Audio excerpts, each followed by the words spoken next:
Hi, my name is Kevin McDonald, and I'm declaring my independence. Independence from what? Why, negative thoughts and energy, of course.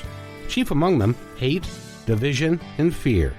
You see, I know that we're all one, and together we can solve any problem, save our planet and each other. Please, join me as we come together as one and choose a better way to be. So now, let's begin with my independence report.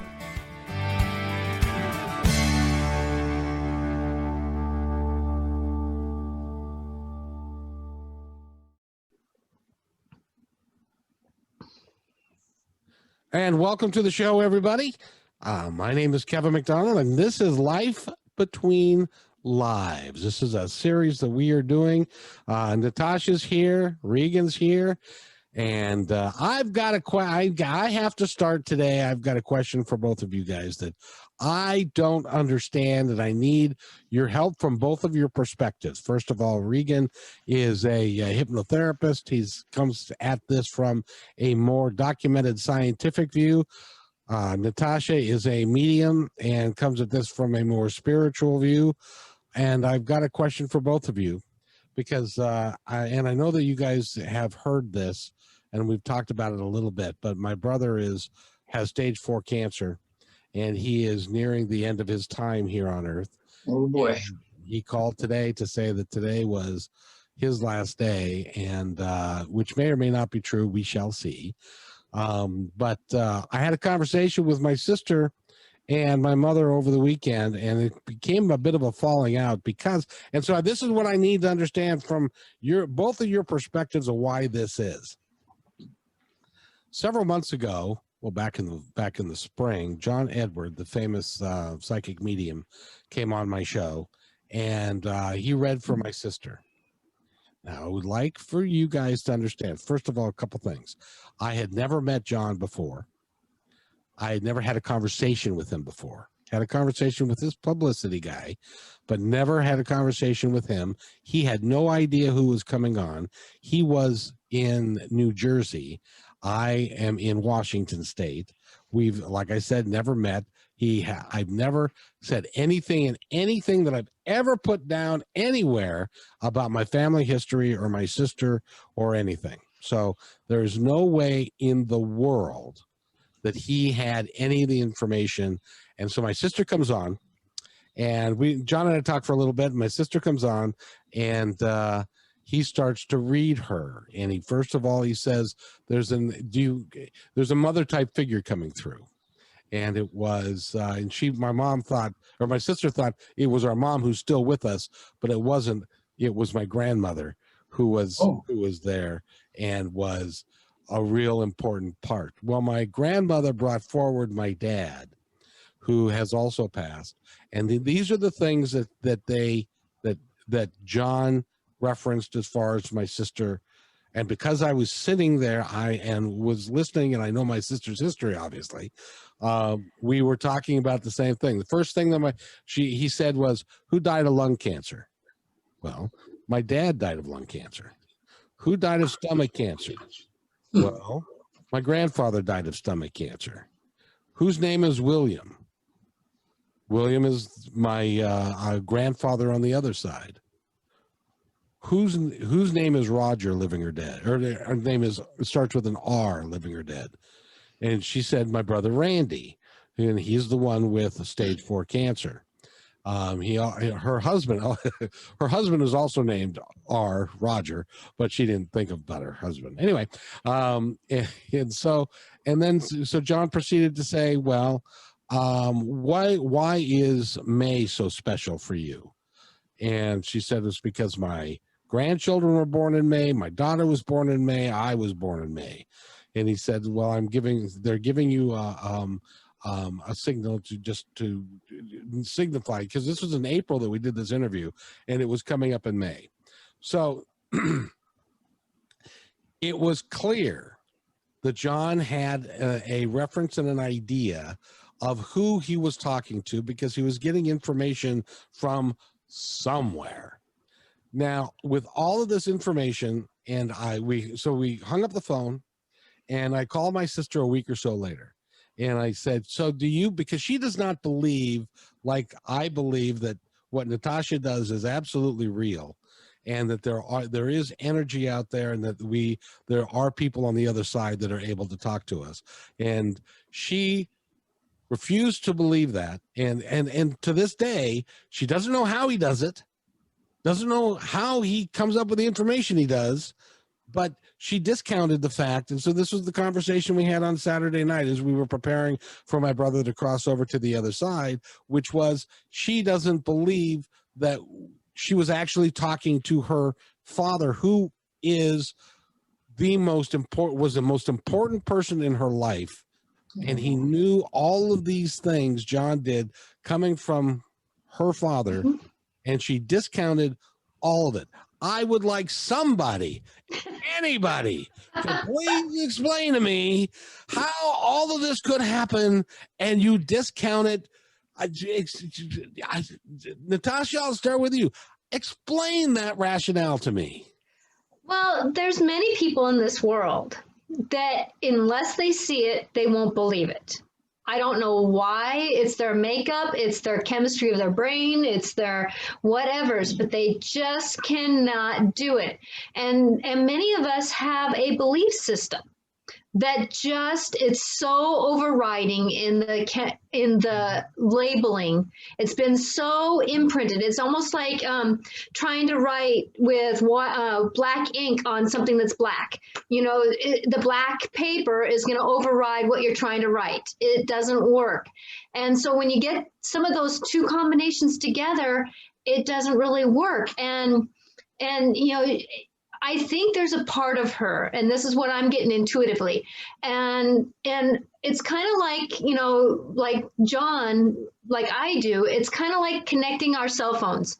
You know, can we text when we even don't have Wi-Fi? Yes, we can.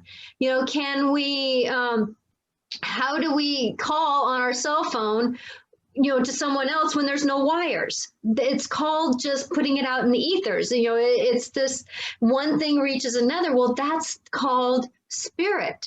And I know that the angels do that too. Why can angels be in more than one place? Well, because their energy, they don't split themselves, but they can shift their energy to be in many different places because that's their empowerment. You know, and so with that, you know, she, in her right mind, when she was talking to you, her humanness was saying, I can't believe this, but I'm getting, and I'm not tapping into her because I didn't get permission, but I'm tapping into her essence of who she is. It's kind of like the aura around someone, that's something that we all radar. You know, it's kind of like, you know, it's not necessarily something that I go in and read their personal notes, but this is just their essence, that there's a part of her that was believing it, but her physical being, her mental being of the physical could not allow herself to do that, because that was going to be pushing against everything else that she spoke about, knew about, believed about. It would be going against that. And she in her life cannot go against that, because then that means that she's been false her whole life.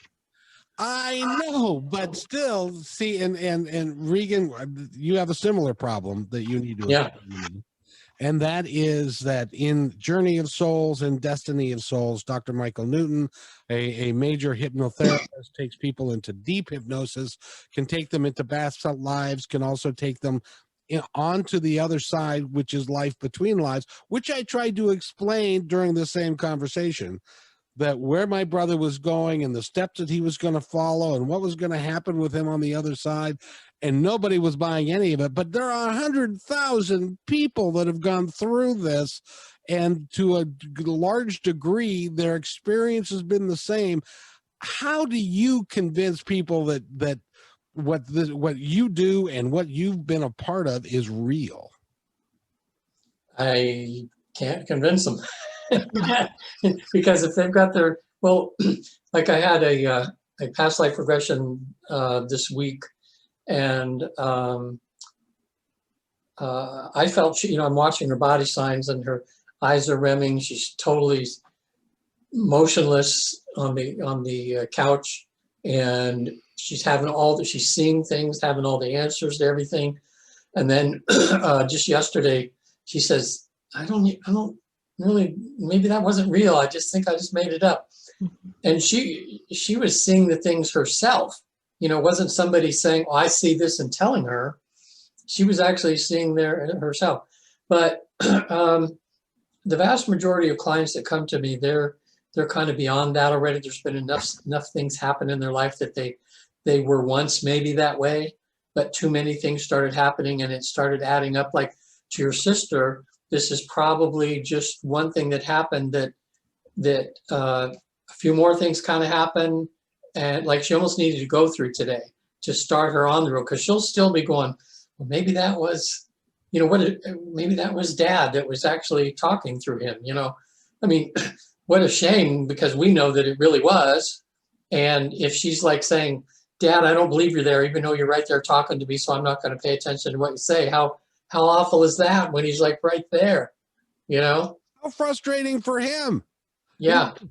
He was trying to make this connection, and he knows how deeply she loves him and how deeply she misses him. And yet at the same time, she could not wrap her head around the fact that this was something that is real. Now, I've been doing this work with people, with mediums and stuff for 20 years.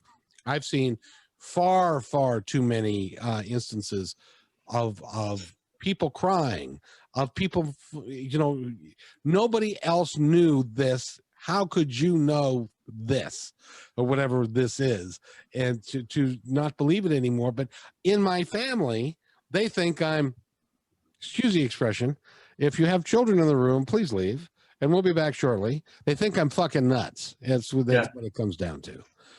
And so, you know, how do you convince people that we're not? You cannot convince somebody. All you can do is in a way, and the universe will do this for us. It's kind of like planting a seed. You have to have somebody who plants a seed, then someone who comes up later and tills the dirt, you know, to let the seed kind of grow. Somebody has to come, another person maybe come up and water the plant, water the seed to make it grow. You know, and it'll take a team to sometimes awaken, and that's the word I'm going to choose, is awaken somebody to another belief system. Like I've said before, sometimes it's kind of like our computer. We have to update our computer. Sometimes we have to update our belief system. Not everybody's willing to update their computers, their belief systems, to go into this next world that we're moving into, which is called spirituality. And some people believe that religion is spirituality. Well, in my understanding, religion is the base of what spirituality can be, but spirituality is the breath in, the breath out. It's the wave that decides to come in, come out. You know, spirituality is the movement with life. It's that, how are you going to walk and talk even though you're troubled and things are coming up? And many belief systems, in my observation, I'm trying not to be judgmental here, but, you know, many of their belief systems, you know, they're great on the walk to walk, but really when they get into troubles, can they really have that same belief system? You know, it is challenging, and death is, whew, my love goes out to everyone who goes through it, because it is the most challenging place that comes out. And I've seen so many, the worst comes out in people through the death process, you know, because they're either pushed past their belief system, they're pushed past their want to go into emotions, they're pushed past their realities, you know, they're just pushed past what they can even manage. And that's why grief is sometimes the most eye-awakening moment of someone's life. You know, because you can walk through a door and you're not going to be the same person, i.e. me. If I could recommend a book for everybody, Elizabeth Kubler-Ross wrote a book called The 5 Stages of Grief. Yeah, I read that a long time ago. Yeah, read that book, because my brother is just going through, he is now in the 5th stage, which is resignation. Resignation, yeah. His understanding of what's going to happen and stuff, because he didn't believe it. But I can tell you this, from the work that you do, Regan and Natasha, it was so, I had the opportunity to talk to him today. He called What a up, blessing. and it really was. and he called up to say that he thought that that today was his last day on Earth. And I had the opportunity, because of the work that I've done in conjunction with the work that you've done, Regan and Natasha, I was able to paint a picture for him that was completely different than what he had observed or what he thought of. He was thinking of it as dark, negative, I'm dying, rather than so I said, no, Randy, this is your birthday. And that made him smile. He couldn't really talk, but that made him smile, because I could go in some detail, because of the work that you guys have done, of what he can expect, who's going to be there to greet him. He gets to see all the people that love him to death. There's going to be a great big party, and they're going to, it's something that's going to be very, very positive. And it's because of that work, rather than, because I'm here to tell you, the religious point of view, mostly it's like you're going to go up into heaven. Okay. Yeah. Only if you're good enough. Or Now, the other place. Yeah. And who in our right minds believe we're good enough? You know, that is something that's almost, I'm going to call it, beaten out of us. Some people literally, to not believe that they're good enough. And so with that, you know, like grew up in religion that said, you know, you're a sinner, you know, pray for your sins on Sunday. And I'm like going, I don't talk to anybody. I'm an only child. I try to do better by my parents, and I'm a sinner.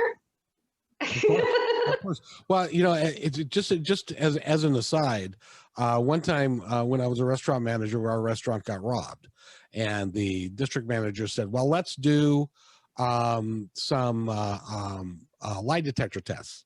So they had the entire management team do lie detector tests.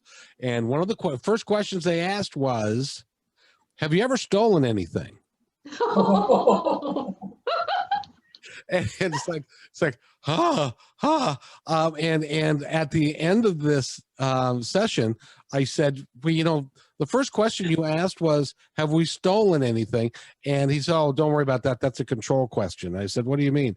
He said, I ask everybody that, because nobody can answer that truthfully. Yeah, right. Good point. Good point. You know, so when you were a kid, did you steal a pencil? Did you take $5 from your dad when you needed, you know, whatever it was? But so anyway, so I'm just, it was so frustrating for me, because I know what you guys know, that what happens to us on the other side is nothing less than pure bliss and love, and it's the brightest, it's the most wonderful experience we'll have. Regan, is that correct? Yeah, I think at least anybody I've seen that does the kind of work that Natasha and I are doing, that's all they say. It's just nothing but love and light. You know, I've had a few people, I think I've seen on the YouTube, people that had a near-death experience, and they say they experienced hell, you know, and then they came back.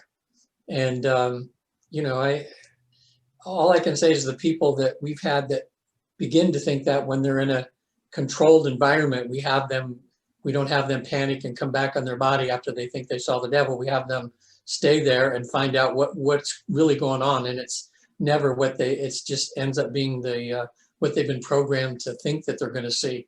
And it takes a bit to dissolve that illusion until they really look around. They go, wow, there's no devil here. Whoa, you know. Again, it's this, you know, I kept trying to think back. I've always been kind of open, like I said, because of what happened to me when I was a kid, you know, where I'd be out of my body floating around the house when I was a little kid. So a lot of that didn't have to convince me over, because I experienced it. The only thing sometimes is, like for me, when reincarnation really became real, it's like my mind, my intellectual mind, I understood it, and I kind of believed it because enough people or friends that I knew who I trusted wouldn't lie to me had that experience. So I figured, well, I just haven't had the experience yet, but it's probably real. But when I had my first experience of a past life and how it came to me, I don't know, there was just a point where I never had this feeling before, but it's just like, I just knew that I knew. I knew that I didn't imagine it, you know, and just like my experience went beyond what normal imagination or something would be. And then from then it was like, okay, I'm in, you know, I'm in the club now, you know. Well, like the UFO thing, you know, I mean, it's tipped now where there's more people that believe in them that don't. But you know, it's grown each year because more information comes out. So, like Natasha was saying, you know, one person waters the plants and one person puts the sunlight on them, and eventually they learn. I remember I was in a Christian church one day, and the pastor up there was talking about a person in the congregation that had shared Jesus with someone like at a lunch counter or something, and then found out later that that person the next week became a Christian, you know. And he was saying, don't let your ego go running away there. It says, you know, there's a lot of people came before you that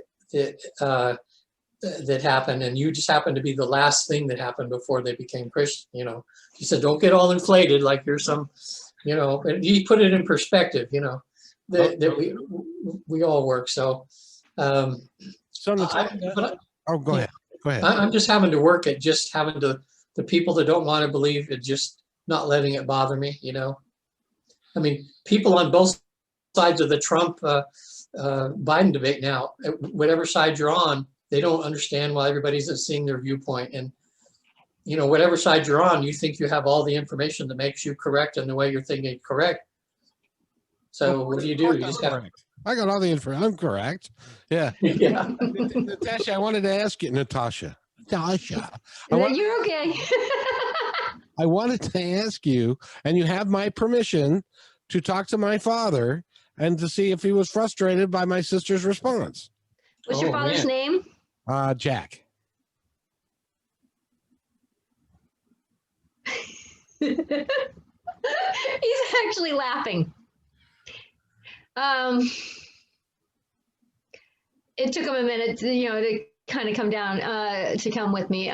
He's actually been listening to it. He's actually grateful that you have the perception that you do, because he says, my family, you know, it's like I was with them, that we didn't know.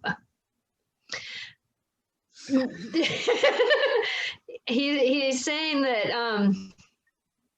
and then he's really coming down, and he's getting really quiet, and he says, "I'll take care of your brother." He might be the first person he sees when he gets to the other side. He says, "I'll take," and in that humbleness, I'll take care of him. He's in good hands. Because your dad believed a lot the same way that your mom and your sister and brother do, right? He wasn't as rigid, but yet he did believe. He was very quiet about all things other than work. He was that kind of a guy. But he did believe, but yet he didn't apply it as thickly as the rest of the family, right? He was a recovering Catholic. So he had a different perspective. Yeah, and he just says that it's nothing like what they think it's going to be, because this isn't about humanness. He's saying this is about the spirituality. And so just to let people know that when I'm getting messages, what I'm doing is that he's telling me in his words, I'm trying to give as clear a message as what he's telling me. And I'm also seeing kind of a movie going on about how it's like people, you know, it's like the image I'm almost getting. It's like people who live in like a house that's full of rats and stuff, and then they walk into a house that's pristine and a millionaire's house, and they're just kind of like this. Oh man, it's almost that dumbfoundedness. That's kind of, he says that's why some of the people come in, is they're kind of that dumbfoundedness right away, because they're still so physically human.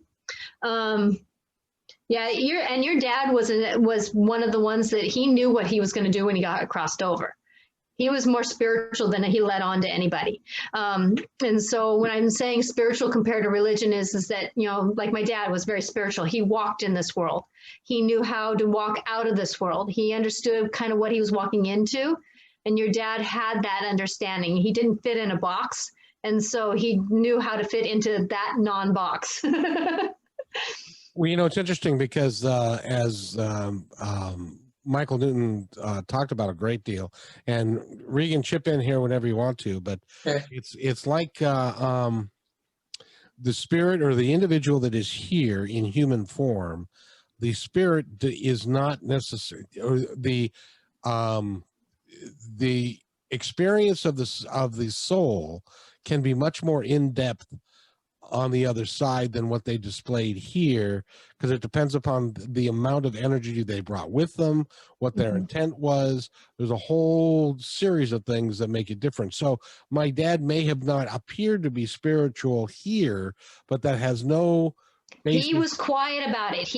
When he sat in that chair, he was doing a lot of pondering that he didn't let anybody else know he was doing. He did indeed. Is that kind of your understanding of how the souls work over there, Regan? Yeah, and the research, again, we get down to research here with the approximately 50,000 people have gone through the life between lives process. That's one of the questions we ask them in our research at some point during their session when they're in the soul state or they're in heaven. And then we'll say, how much of your soul energy did you put into this body? And usually immediately they'll answer without a second thought. They're like, oh, 60%, seems like the average is about 60%, maybe 65, and this is what I think, and all this research is the coolest thing, is realizing because we're energy, you can compartmentalize your energy. It's not all or nothing. In other words, so that means if you put 60% in your human body, that 40% of you, a great deal of you, still up there doing what you do in heaven. And so the more than visiting people who have died, which in this life between life experience, you can visit parents that passed on, people that you love. But more importantly, you can talk to people who are still alive in your life now and talk to their higher selves. So if you have a boss that's you hate or that's giving you a bad time, you can call him. Now, if they're willing to show up, and I would say more times than not, whoever they're having issues with or their parents will, if we ask, are they there? Can we talk to them? And they'll appear, and they can have the coolest conversations with them, coming from soul to soul rather than from personality to personality. So, so much, I think I mentioned before, Kevin, when you and I were talking in an earlier show, I don't think it was when Natasha was here, but it was about, for people maybe listening the first time, it's a short story, but just a nurse that I had that 3 doctors she worked with, and one of them was extremely abusive to her all the time for no apparent reason. But he was so abusive to her emotionally and verbally that she would have panic attacks before she'd go in her car. She'd start crying, but she'd have to go into work. She was like shaking all day. I mean, he just messed her up. So she's on the other side and she's before the council, which people do life between life. They can have a life review like we talked about last week. And we asked the council, we just said, why? She says, why is she having such a hard time with this doctor? And this one of the council members just said, you were very cruel to him in another lifetime. And the part that I always remember is the grimace on her face watching her on the couch, and she went, oh, I didn't want to hear that, and but anyway, within a few months of that, that issue cleared up. She didn't do anything, she didn't have a talk with him, but that awareness of that, it just made it just went away, and she says that really made me a believer that what I saw and what I did there was real, because and how grateful she was even just for that one thing. But the other thing she got, I'm just remembering now too, is she had this deep sadness that she was all alone, because she just has her apartment. She's a nurse there, lives alone, doesn't have a significant other. Her best friend of like 30 years had, for no reason, just stopped communicating with her. She had no relatives, just herself, and she just felt so alone. And they really emphasized up there saying, sweetheart, you're never alone. We're up here watching you, and that gave her some peace that, wow, this isn't so bad, being alone. So no, because you're never alone. See, and this is the one that, again, the thing that I've discovered is that if you keep an open mind and you talk to somebody like Natasha and you talk to somebody like you, and you can get a better understanding of how, and then really we're not going to know how everything works until we get there, and then we're not going to know everything.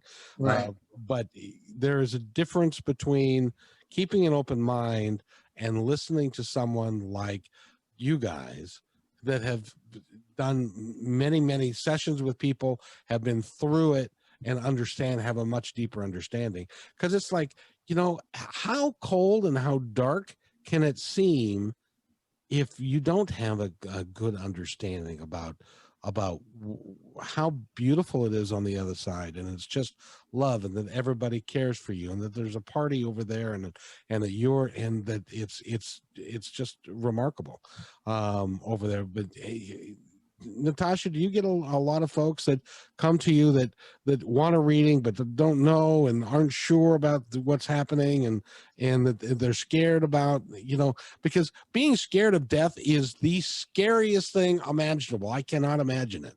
It's the final thing of this life. It is the most, it's the only absolute in this life, is us physically in this physical being. The next time I'm going to be coming down and being in another physical body, it's not going to be this physical body. It may have similarities, but it won't be, And so it's the most final thing. And people, sometimes there's innocence in not knowing or not wanting to know. Living in the 3D world is sometimes pretty just, people just kind of go to work and they come home and they read their book and then they go to bed. It's like, it's okay sometimes to be just somebody who doesn't want to know. But what I find is that the people who are just awakening, that's the most troublesome spot to be, because it's like you're not sure about what things are. You haven't gotten labels yet. You're breaking out of what you've been taught, what you've heard, what you've seen, to what you haven't seen, what you kind of know, what there might be truth of. And people do not trust. That is the most equivocal thing about the difference between somebody who is like, is that true? Or me saying, yeah, that was your dad. Yeah. Oh, and and your dad wants to add on, he's not leaving until I say he's sure grateful that he was your father and he loves you so much. He loves your sister so much. It's like there's no one better. Each of you were special into him in his own way. And so he just wanted me to really make sure that you know that it's okay that you're the oddball. Heck, I was too, he says. So yeah. But he has, that's one thing that he had no lack of, was love. And that was part of his spirit, was that love. Indeed. Regan. Okay, yeah. Now he can go. Well, he was a man of his time. And in a man of your time, when you're born in 1930 or 1928 is when he was born. You can't be who you want to be. You can't be. Men weren't supposed to be their spiritual selves. Oh, that was unheard of. You didn't do that. And you stuck your nose to the grindstone and you worked, and the women took care of the kids, and they were home and you were at work and all that kind of stuff. So it was a different time, and guys lived a little bit differently then.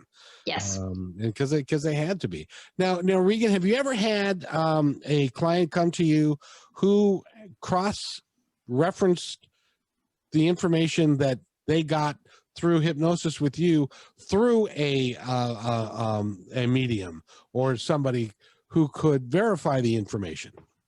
Well, I've had a few clients that had been to mediums like Natasha and had really good experiences, and they talked about how right on they were about so many things in their life. But Natasha will probably be the first one to tell you too that everything she sees, she's still filtering through herself and her life experience. So what she sees and everything can be in the ballpark of being really, really close, but it doesn't mean that it's 100%, because she's a filter already, and you lose every time you filter something, you lose a little bit, But that's why I think when people go to mediums, things like that, you have to go with well, what I'm thinking of is I was reading something yesterday about Sylvia Brown and that one case that she got wrong, where she told the people that the girl, their daughter that had been kidnapped was dead, and then a few years later the daughter showed up alive, and so they put that back on her as like, well, as good as you can get, it's still, it's still hard to get it, 100%. So you have to go, you have to take that into consideration too. And I always have to take consideration. Can I make a disclosure right Sure. where you're at though? That in a way, the daughter probably did die, maybe not physically, but a part of her that she was died. Yeah. And so Sylvia might not have been wrong in her saying that she died, but the perception of it being physical or in metaphorical spirituality, personality wise. You know what I mean? So there's a difference and it's that thin line between labels. Like I always felt like my husband was going to drive home drunk and not come home. And every time he would come home in the driveway, and I'm like, okay, here we go again, because I thought he was going to be not here anymore. And yet every time he came home, there was a part of him that was a little bit less drunk and a little bit more walking towards the path of sobriety. Yeah. And I didn't realize it then, but I could see the layers of the steps getting there. Sorry for interrupting you, but I wanted to make no, that's good. That minute, that's good. So. Well, yeah, that's really true. Sometimes I liken it to, people having dreams where they get murdered or something, or they die in their dreams. So they wake up thinking that, oh my God, I'm going to die. When on a higher level, what happened was that an old self was dying and a new self was being born, Mm-hmm. I think an entry level for some people to just kind of open themselves up, if there's something inside a lot of people that just know that something to what we do is really real, but they just quite aren't there where they can believe it yet. Well, I tell people, well, just start keeping a dream diary. Now that you've started asking some questions, one of the easiest ways and like an entry level way of the people on the other side working with you is through dreams.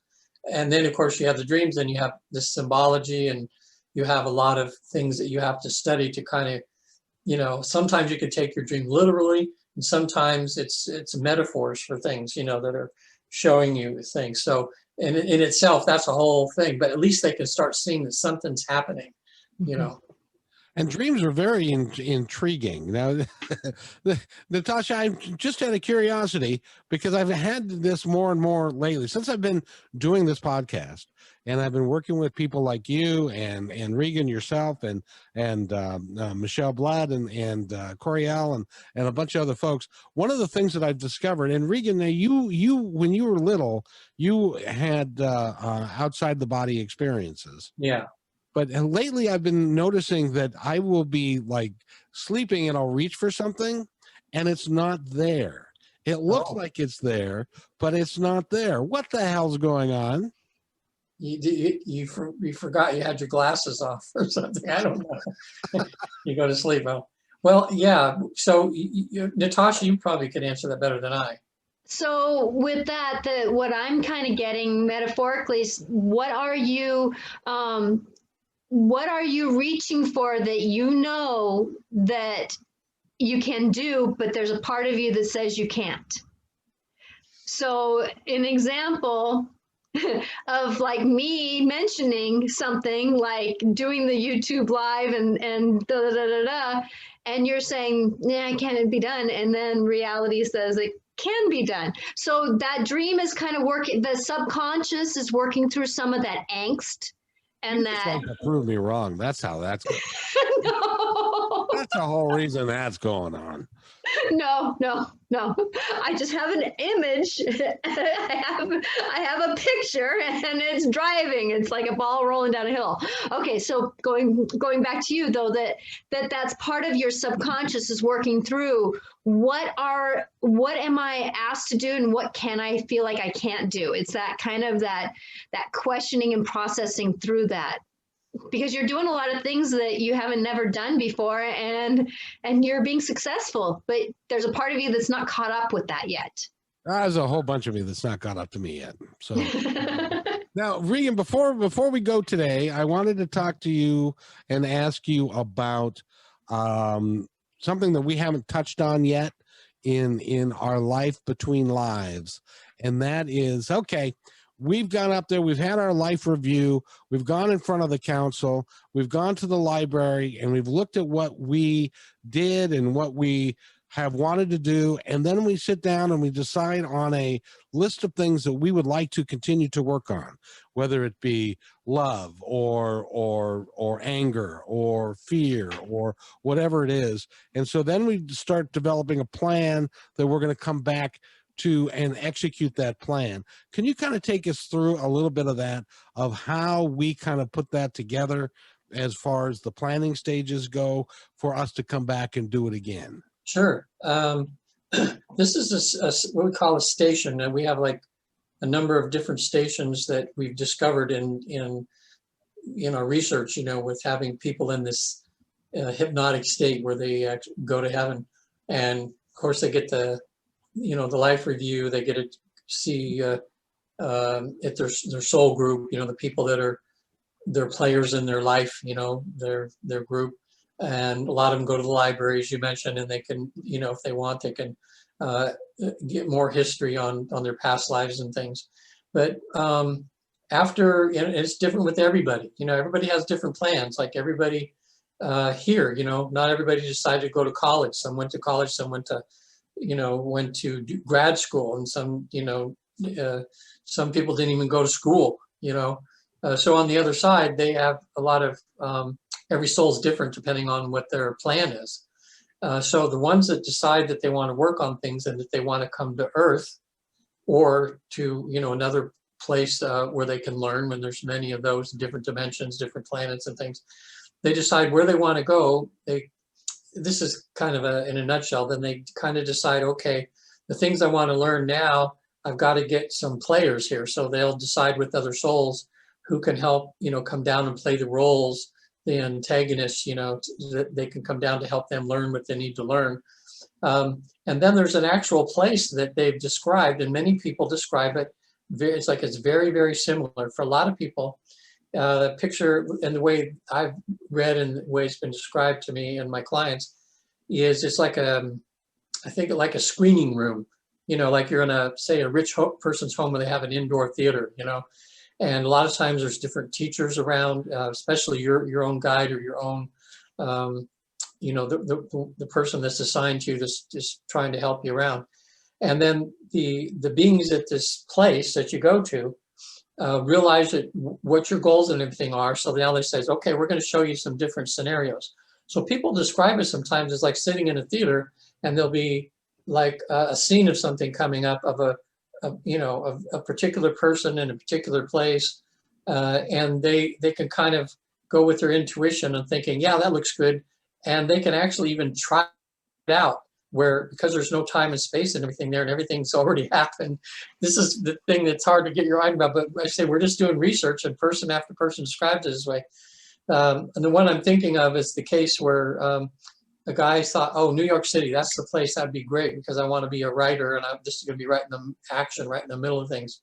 And okay, got that. And then he had to figure, is he going to be male or female? Is he going to be good looking or bad looking? Is he going to have any deformities? This sort of thing. And once they get all that done, he actually sees in the future of this man walking down to New York, and the teacher says, well, let him try it out. So momentarily, he's in that body in New York, walking down the street and getting a feel for the whole thing, Then he comes back and he goes, yeah, that's me. That's what I can do. And then there's still some things I don't get about that, but that's what people do, like they get to, in a sense, kind of try out different things or see movies or something of possible, and every, Natasha Bob say this too, that there's millions of possibilities, and it all depends on the choices that you make, on which way you go and which way you decide to go.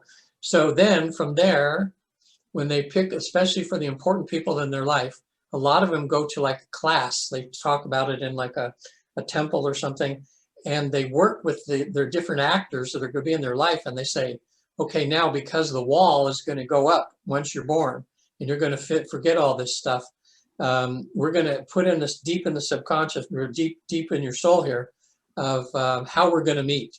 And so I remember, I think I mentioned before, just the one that sticks out in my mind was this woman that was going to be the wife of this man, who was going to be a man, said, okay, here's the scenario. I'm going to be at this dance. It's like a UFO or USO, the one that the Army wives go to, you know, what is that called? USO? I think something like that. It's be a dance. It's where they have the soldiers there, and then the women come to go dancing and stuff, you know. Right. Somebody was calling. Yeah, she was going to be on the other side of the room. She says, I'm going to have this particular dress on, and when I throw this stuff over my shoulder across the room, you're going to see that, and that's going to trigger you wanting to come over and talk to me. And then when they talk to them in their life, that's exactly how he met her, you know, because sometimes even with all the good plans and everything like this, because when you come down to earth and that wall goes up, it all doesn't go exactly as planned. People get sidetracked and things. And it's called people. You'll walk right by someone that you were supposed to meet and not even see them. And they get the other side and they go, crap. Oh, yeah, you know. Well, now, so it's interesting that you say that, Regan, because have you ever had, and this is for both of you, Natasha first, has there already been a time in your life when everything just particularly lined up, and then after the fact, and we may be talking years after the fact, it dawned on you how everything lined up in a perfect way to achieve the result that you were looking for? Has that ever happened to you? Yes. Yes. And I would consider it the time that my mom had Lou Gehrig's disease, and my dad passed away 3 years before that. That no matter how troublesome that time was, you know, selling the houses and you know, because I had to sell my mom's house of 30 years. And then, you know, another rental house. And then I had to sell my house that I had to buy the house that I'm in now. This actually the room that my mom was in when she was sick. And I made it into my spiritual room. Well, and then my husband changed jobs that year. But there was always the right person to come and take care of my mom. No matter how drunk my husband was, for some reason, he magically was sober enough to pick her up, because she couldn't move, pick her up and gently put her on bed.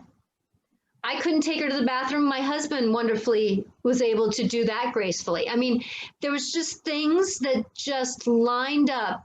There's this one woman that she was my angel. She was the caregiver through pretty much my mom's whole journey. She was the caregiver. She was my angel. I looked at her a couple years later and it was like she wasn't the same woman, you know, because at that time she was meant to be the angel that came into our lives. And it was just, everything just lined up, just like the house I live in. I've always wanted a farmhouse style with a detached garage. My husband wanted to shop. So I got a farmhouse style with a detached garage. My husband has a shop. My childhood dream was I had a horse weather vane. Guess what I have on top of my garage? A cow? A horse weather vane. Oh, okay. I think my dad helped me get my house. Of that, I have no doubt. Yeah. So with that, you know, even though, and that's the thing is that I always tell people, it's not about what is happening in your life. Look at the small things that are going on, because you never know when someone can come in your life, like this one woman who came in my life at the same time, because she knew she can be my mom's aide when I couldn't. I couldn't. I'm not a caregiver. I took care of the deeds. Took care of the house sellings. I took care of the kids. I took care of life. I couldn't take care of my mom. You know, I loved her. I fed her. I did it. I did things. I made sure she was comfortable. I did all the loving things I could do. I just could not feed her, take her potty, move her from bed, just those physical things. I needed somebody else to do it.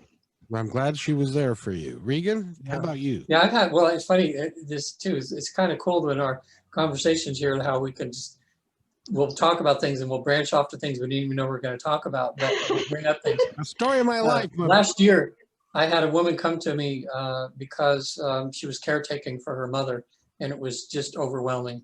It was so hard, and especially because her mother was a very difficult person. And now her mother was in a state of Alzheimer's at a certain stage. And so when she went really deep, really quick, we got her to, through a past life, and she went to heaven, and she asked to speak to her mom, and her mom comes out just all perfect. And she says, "Oh my God, my mom, my mom is my mom, she recognizes me and everything." So she says, "Well, Mom, if I might ask, how much longer are you going to be here?" Because she's thinking, "Oh my God, this may sound awful, but it's so hard for me." And the mom says, "I'm not going for a while yet." It says, "Why?" It says, "Because I'm teaching you patience, daughter." And so it really, really took the negativity out of all this out when we had to talk after her session. And she was saying, "I really needed my mom to say that. And I realized she's going to be here for a while. And boy, is she teaching me patience." But now that she knows that, it's a different ball game. Knowing that that's the reason that her mom is there and that she still needs to learn. She has to stop bitching about being a victim. Actually, she's the opposite of that. She's lucky to have a mom that's willing to stick around a little longer when the mom could be up in heaven, playing bridge or something, instead of being here with her stubborn daughter, she's trying to teach. So, go ahead. Yeah. So this, what Natasha does and what I do, it just helps people get a little bit bigger picture. And the bigger picture we get, the more life becomes awesome and wonderful. And just the fact of stop pretending that we're a victim, that everything's happened to us and poor me, you get out of that, and then everything becomes, you could be in the middle of a tornado in a sense, and everything is awesome. That's what a master once said. He said, "You'll know when you're progressing spiritually, when things are happening in your life and you can be loving and kind and calm in the midst of the turmoil." There's a saying, life isn't doing things to me, it's doing things for me. Right. And that's why I'm always here. It's like, what is this here to teach me? And as soon as I do that perspective, what is this here to teach me? And I even did that through the journey of my mother. What is this here to teach me? Well, it was teaching me how it almost taught me that I'm a giver of care, not a caregiver. Think of what your mother left for you too. Yeah. And what your mom and your dad, the wonderful things they did with the houses and stuff, and you could move into that was a wonderful gift. I'm grateful. That whole journey I have gratitude for, because it made me who I am today, and I wouldn't change who I am today. And my kid, who even had an alcoholic dad, says the same thing. She says, my dad made me, and I kind of like me. Yeah, that's cool. I actually have an angel story. Would you like to hear it? Yeah. When I was in my early 20s, I was working at the Doubletree Plaza Hotel at South Center, and I became a captain. We got to wear tuxedos and made tableside Caesar salads and open bottles of wine. And there was another guy there who's also a captain. His name was Corey, and we became very good friends. This happened like in the spring, and through the summer we just were virtually inseparable. We worked together, we hung out together, we went to his family's pool and hung out. And one day in August, he said to me, I think that I want to go to school in the fall. I said, okay. And he said, but I need somebody to do it with me. Would you do it with me, please? And I said, well, what do you want to take? And he said, auto body. And I said, if you knew me, you would know that auto body would not be a subject that I would be interested in messing around with. But he was a nice guy, and he was a friend. And so I said, well, all right, I'll go with you. And so we went up to Green River Community College. and we stood in line we were standing there for probably an hour, and they had in the gymnasium there, they had tables set up for the different majors that you could go, and you could go sit down and talk to these folks about signing up for their classes. And I swear, we were 3 people from the front, and he looks at me and he says, "Nah, I don't think I want to go." I said, "What? We've been standing here an hour." And he said, "Nah, I changed my mind. I don't want to go to school this fall." So he walks away. And so his father happened to be a professor there. So he goes to his professors, and I said, "Well, I'm going to hang out here just to see what happens." And in the front row of one of the tables was a table for theater arts, for the drama classes. And I'd always wanted to do that. And I really loved doing it. And it was like improvisational theater and then theater extemporare, which is where they had the major productions. And so I said, "Well, I think, I'll go talk to and so I know this is hard to believe, but when I get to the front of the table, there's nobody sitting in front of the line. There's nobody sitting at his table. And of course not. And so I go up and I sit down and talk to him. I signed up for both of the theater classes. I end up being in all 3 of the productions that year. I met my wife, who and had the 2 children that were there. It completely changed. It was like my life was a Y, and I had a choice, and it completely changed my life from going from one direction to the next, which dictated it for the next 25 years. And that's all. And oh, by the way, this kid, his name was Corey. 3 weeks later, he goes to take a job at another restaurant. I haven't seen him since. Wow. This was 35 years ago, and I haven't seen him since. Yeah. Wow. And that's the thing is that I love being somebody else's synchronicity. It's kind of that moment when, you're pulling out of a parking spot and then somebody else pulls in right before, right after you.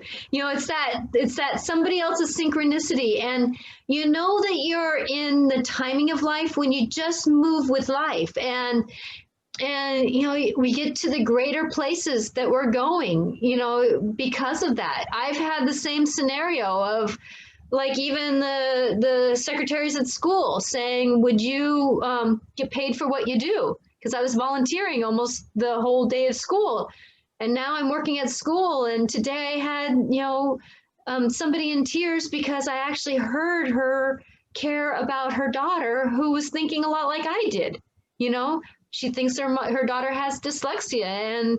And I was the first person that actually said, "Your daughter's going to be okay."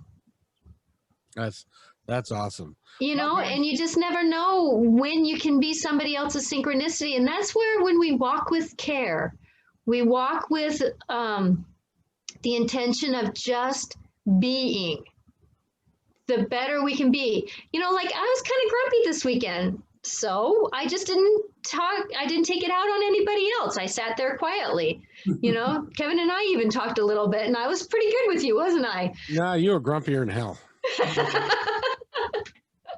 Yeah, that's good. That's a great awareness. I teach anger management is one of the things that I teach clients, so they come to me for that because I've been there, done that, and I'm pretty good at it. And one of the main things that I teach them to become aware of is, through the techniques I use, I slow down the process before they blow, and they actually realize that they're deciding. It didn't when like someone pushed their button. It's like they get to the point where they realize they decided to do some sort of violence, instead they can't blame it on, "Well, she just pushed my button,"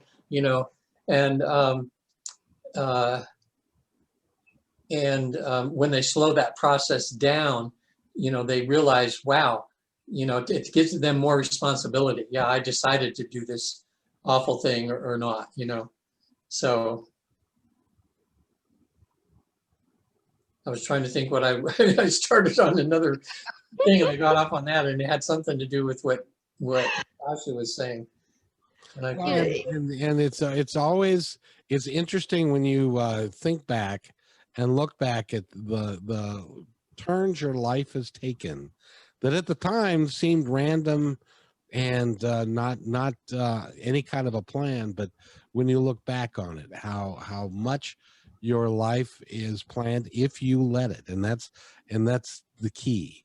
Yeah, I wanted to, and because we're getting towards the end of the show, I wanted to mention, now that you mentioned that I have a good way to have people look at things. It helps me a lot too. And that's if, let's say you're flying somewhere and you're in between flight. You're in Denver, so you go to Denver, and all of a sudden the next flight is canceled or something happens, and you got to spend 5 or 6 hours at the airport and be late at your thing or anything. And I tell people, if what happened was completely beyond your control, it wasn't because you were late because you didn't get up early or something, but it's beyond your control, then you have to just start realizing you're right where you're supposed to be, and that you missed that plane for a reason, and that because it's going to change the course of the rest of your day and what happens to you when you get to where you're going. And so if you don't, you didn't cause any of it's beyond your control, you have to just say, and just let it go. Well. Yeah. Otherwise, look at people, they'll spend the rest of that 5 hours cussing and blah, blah, blah, and getting their blood pressure high and all that. And you realize it's beyond your control. So, it's like the serenity prayer or something in AA, to just give up things that you have no control over. Mm-hmm. Surrender to it. Now this will twist your noodle for you. Okay. Is it beyond your control, or is it? Oh yeah. That's it's like is there something in our higher selves that caused that plane to be late, because something in our higher selves knows where we need to be, and the only way it can be there is by missing this plane, Yeah, and that's the thing about working on this whole thing. It's about trusting. That's a good one, Ken. That it's not about we're human making decisions in it, but then there's sometimes where we have to just say, my car didn't start today. Oh well, I was supposed to do something else. You have to trust that there's something greater going on, and it's kind of that whole process of, I was in a session with someone, and the information came to me that, we actually have 3% control over what we're doing. And now the universe is trusting us with 5%. But what are we going to do with that 5%? Are we going to waste it on shoulda, coulda, wouldas, or saying, oh, I have the opportunity? Yeah. What is my opportunity here? And it's just shifting it. The glass isn't half full or half empty, but what are you going to do with the half full, half empty glass? And it's just amazing how much happier I've watched my husband be when he's come into that perspective. How much happier I've been since I really walked into it, that I've held it in my hand and walked with it. Oh, well, I'm here. What am I supposed to do with it? I would like everyone to take this lesson, and that lesson is this. If you are in your car and you are driving and you are late and you're upset because you're late, and suddenly you start hitting every friggin' red light there is between here and where you're going, I want you to stop and laugh and go, okay, I get it. You're teaching me a little bit of patience in a real easy, nice way, that I shouldn't let shit like that bother me, because there's nothing I can do about it anyway. Or you find out where you were supposed to go, that person was running 10 minutes late anyways. And that extra 5 minutes that you being 15 minutes late gave them the 5 minutes to get in the door and get ready for you. And hopefully you'll never know that, but but it happens to us all the time, and we don't sit back and take it as intended, because our higher self has got a plan for us, and I think that they have a tremendous sense of humor too. Yeah, especially the fairies. The fairies, it's like me stubbing my toe again on the ankle that got tweaked over summer. It's like I knew there was a fairy around me teaching me something, and it's like, no, you little sucker. Oh yeah, it's like when I fell and tore my rotator cuff, had surgery on that, and then fell and tore my tendon on the other side, and the message I got was, okay, big boy, get up now. I dare you. And so Regan, and you were right. We're coming to the end of our time together today. I really enjoy these hours. I hope that we can continue to do. Me too. And Me so, too. Regan, I would like you to give us your information and to talk a little bit about yourself and your stuff and how people can get a hold of you. Were you talking to me? Sorry. What are you doing? Sleeping? I'm the only one here? Okay. Of course I'm talking to you. You can see I'm Regan Forston, and I'm a clinical hypnotherapist, and I certified through the Michael Newton Institute. Actually, they're going to read. Not supposed to say it. Okay, the Newton Institute, and there's about 250 of us now in 40 different countries, and we're trained in the process that Michael used to put people easily into a deep state of relaxation or trance, as some people call it, or hypnosis. It's just being relaxed. And we've discovered that everybody has this little switch that when you're in a certain level of relaxation, practically everybody can flip this switch. You can easily go to visit a past life, see yourself pass away, turn around, see a guide or someone that's there to take you to where you go between lives. And, we have you prepare a questionnaire of questions you want to have answers if you're successful, which most people are.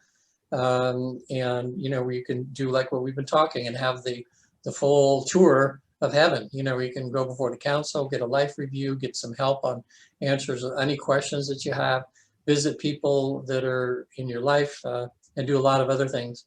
And then come back with a whole new perspective and realize that you're an immortal soul, realize that there's always people, there's always souls on the other side that are there to help you, and that you have a mission and a plan, and maybe you weren't quite aware of it, but you become more aware of it so you can get to work and enjoy the rest of your life. So that's, and if you're anywhere in California, I go to pretty much the whole state. I'm going to LA next week matter of fact, I will be doing the show from a friend's house in LA next Monday. I think, or I might be in Bakersfield, but wherever I'm at, even if I'm at a truck stop, I can hook up to their internet and do a Zoom with you guys. I love technology. And then I'm back up here. I go to Sacramento, San Francisco, and everywhere in between. So if you're helping, go to my website, visit theafterlife.com, and my number's on there. You can give me a call or email me or something. I can set up the experience for you. Awesome. Thanks. Natasha. Next week. Yes, Hello. Well, I am one that loves to help people go through life. So being a medium, I talk to the spirits. I talk to many, like I was just talking to the fairy who made me trip just get into that next layer of understanding that even when chaos is happening, focus on being where you're at. Okay. And so with that it's just, I'm connected, and I love to help people work through life to have more grace and ease in their life. So if that means applying my mediumship, which is talking with the angels, with loved ones, with fairies, star people who you are in need of working with. I love to help people work through their past lives.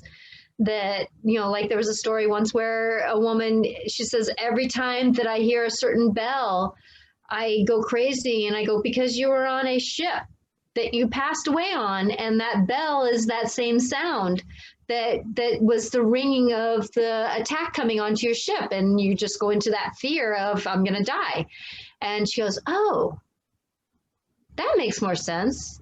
So there's things that just kind of help people go through what they are going through in life. There is a reason why we're going through something. And sometimes it just takes a perspective to help you see that a little bit clearer. And I love to do that with you. So the way you can get a hold of me is through angelicclarifications.com or my website, which is www.angelicclarifications.com. And thank you both for taking the time to be here today. It really is awesome. And I have to say, my cell phone is right here, and my brother or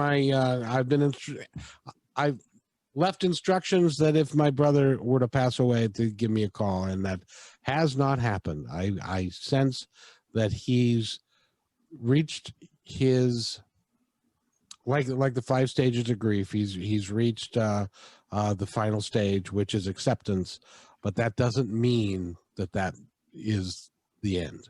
Yeah. It can take some time and stuff. So, and plus the fact that he was an alcoholic for a lot of years, and he's been sober the last 7 or 8. Now he's gone unlimited amounts of morphine. So how fun could that be? It kind of helps the soul get out of the way, and the body kind of release that last part of the primalness of saying, I can let go now. And that's why, we kind of have, that's why I kind of feel like people with Alzheimer's and stuff stick around a little bit longer, because the soul's off having fun and the body's just doing the reality. The primal just breathing, talking, doing what it needs to do. And so there's that disconnect between the soul and the body. And that's why there's such a hard time transitioning out of the physical, is because of that too. So your brother will go, and I'm praying that your conversation with him will help him have more grace going into that last process. Yeah. So it will. I got a feeling he'll contact you in some way that you'll recognize, if not through you, through somebody else in the family, and he'll know he's okay. Yeah. Oh, well, there's a flash of light behind you about a half an hour ago. Yeah. And so I was wondering, if not necessarily if he was passing, but there's some spirit work going on behind him, and they were just communicating that things are getting closer. Which means that you're not alone either. You're going to have just as much help with the angels, and your guides are going to be around you just as much as they're going to be around him. They're going to be just as much around the sister, around your mother, to support you through the transition. They're going to go where they need to be and where they can help the most. There's a lot of them. That's also true. But I do expect to see him, but I think that he needs to see other people that are more fearful of the process than I am, because I've reached a point where if I actually said to him today, well, I have to say, he was listening to music, and they'd sent him like Rock of Ages and the what's the other one, Amazing Grace and stuff.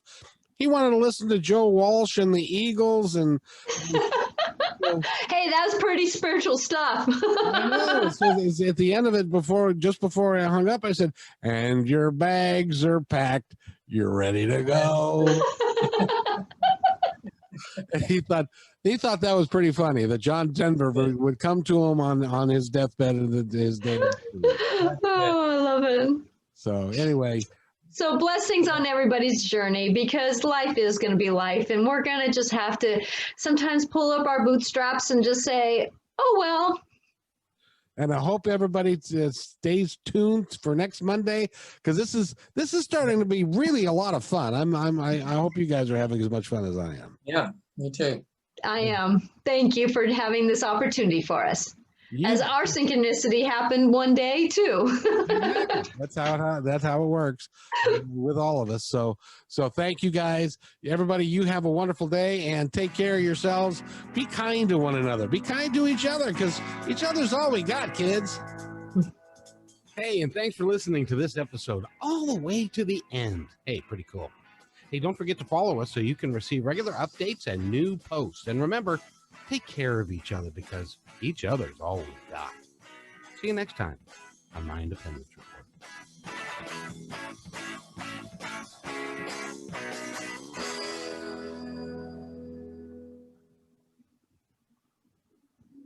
Report.